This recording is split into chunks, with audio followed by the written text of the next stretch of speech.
విద్యుత్ కమిషన్ పై మాజీ సీఎం కేసీఆర్ హైకోర్టును ఆశ్రయించారు. జస్టిస్ నరసింహారెడ్డి కమిషన్ ను రద్దు చేయాలని కేసీఆర్ రిట్ పిటిషన్ వేశారు. కమిషన్ ఏర్పాటు సహజ న్యాయ సూత్రాలకు విరుద్ధంగా ఉందన్న కేసీఆర్ నిబంధనల మేరకే విద్యుత్ కొనుగోలు జరిగిందని తెలిపారు. జస్టిస్ నరసింహారెడ్డి ప్రెస్ మీట్ పెట్టి మరీ ఏకపక్షంగా వ్యవహరిస్తున్నారని కేసీఆర్ ఆరోపించారు.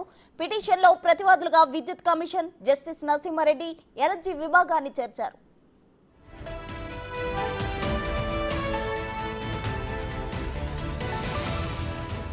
మరిన్ని వివరాలు మా ప్రతినిధి సైదులు ఫోన్ లైన్ లో అందిస్తారు. సైదులు చెప్పండి, అయితే తెలంగాణ విద్యుత్ కమిషన్ పై మాజీ సీఎం కేసీఆర్ హైకోర్టును ఆశ్రయించారు అని సమాచారం అందింది. దీనికి సంబంధించిన డీటెయిల్స్ ఏంటి?